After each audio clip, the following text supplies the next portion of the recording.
এ মামা নে একটু খা। না মামা, আমি এমনি ঠিক আছি, তোরা খা। দূর বেটা, খা তো। আর কি আছে জীবনে? আরে ভাই, জীবনে এত ভালো কতদিন থাকবি? একটা সময় এই শান্ত গন্ধই সহ্য করতে পারতো না, আর এখন মদ না খেলে ঘুমই আসে না। ওই তো ছেঁকা খাই নাই কখনো, আমগো মতো ছেঁকা খেলে বুঝতো ভালোবাসা যে কি কষ্ট। তোর ব্রেকআপের কারণটা কি রে? আরে ভাই, আর বলিস না, সারাদিন পেন দিত, কিছু হলেই ঝগড়া করতো। আর মামা, এগুলো আমি একদমই নিতে পারতেছিলাম না। বুঝলাম। আশান্ত, তোর কি হয়েছিল রে? আরে আমার কথা বলে লাভ নাই, শালের জন্য কত কিছু করলাম, দিন শেষে অন্য এক ছেলের সাথে চলে গেছে। আচ্ছা মামা, তোর কাহিনী তো আমাদেরকে কখনো বললি না, তোর লাভ স্টোরি একটু বলতো। আমার জীবনে একজন ছিল। কি বলিস, বলতো, ব্যাপারটা ইন্টারেস্টিং লাগতেছে। আমি তাকে অনেক ভালোবাসতাম,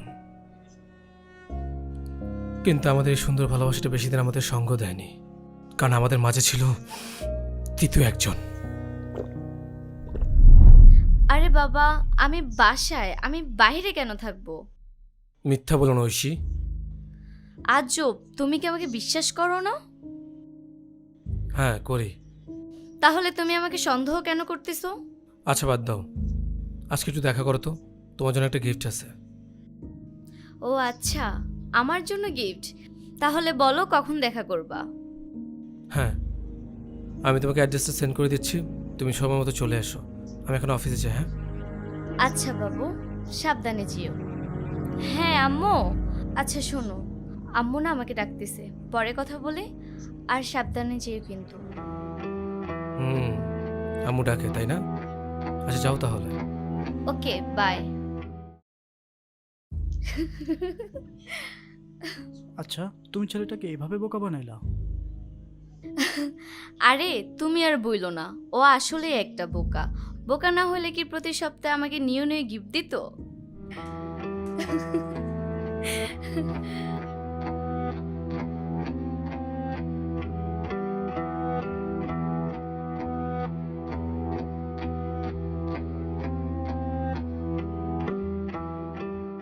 বাবু তুমি আসছো? দাঁড়াও, আগে এনেও তোমার গিফট।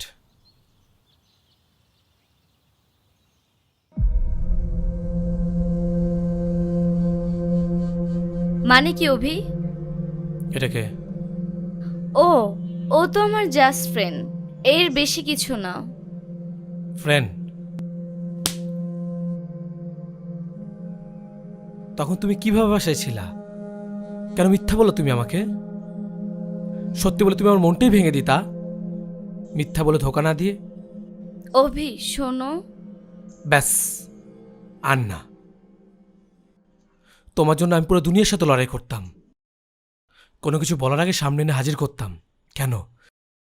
এই দিন দেখার জন্যে? হয়তো আজকের পর থেকে তুমি আমার জীবন থেকে হারিয়ে যাবে, কিন্তু তোমার সাথে আমার জড়িয়ে থাকা আবেগ অনুভূতি এগুলো কখনোই হারাবে না। আমার মনে হয় আমি তোমার জন্য পারফেক্ট ছিলাম না, তাই তুমি অন্য কারো প্রেমে আসক্ত হয়েছ। ভাগ্যের কাছে শুধু এখন একটাই চাওয়া, আর কখনো আমাদের দেখা না হোক।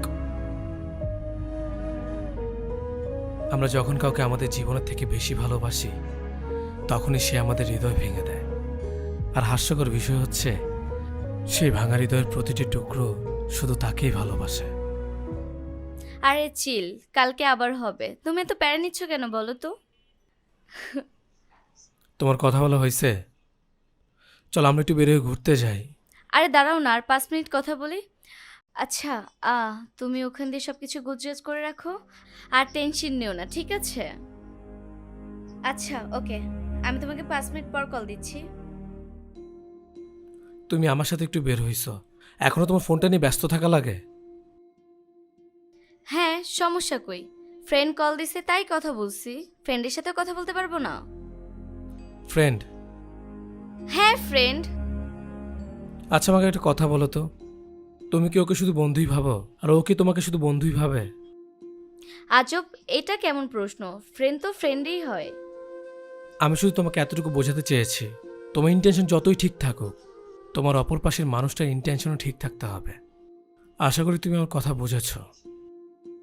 আমরা ছেলেরা যতই ভুল করি না কেন, আমাদের গায়ে কখনো কলঙ্কের দাগ পড়ে না। কিন্তু তুমি একটা মেয়ে, তোমার ছোট্ট একটা ভুলই তোমার জীবনে খারাপ একটা অধ্যায় টানবে। মন খারাপ করো না, আমি কথাগুলো বলেছি শুধু আমি তোমাকে ভালোবাসি বলে। হুম, চলো, তুমি না বলেছ আজকে রিক্সায় ঘুরবে? চলো। চলো।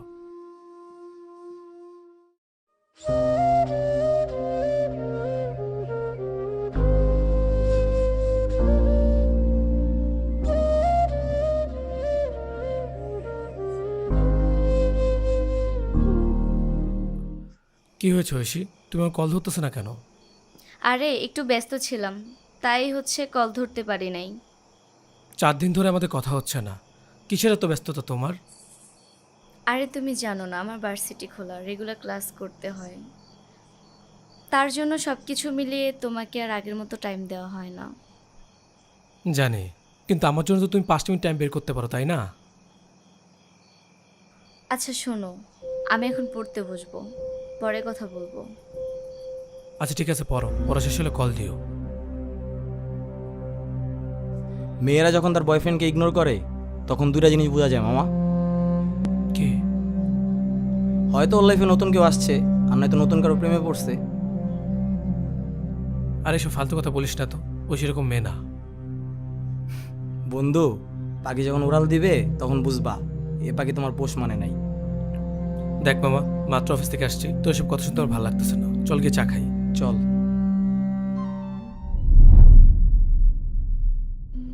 আচ্ছা, আমরা যাদেরকে এত ভালোবাসি তারা আমাদেরকে ধোঁকা কেন দেয়? বলতো আমি তো শুধু তোমারই, দিন শেষে আরেক পোলা লগে বেগে গেছি। আরে মামা, আমারটা শোন। আমারে কি বলতো জানোস?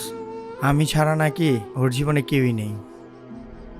পরে দেখি আমি বাদে সবাই আছে। আর আমরা কি বলতো শুনবে? আর আমাকে তো আমার কসম কাইটে আমাকে মিথ্যা কথা বলতো, তোমার কসম কখনো ছেড়ে যাব না।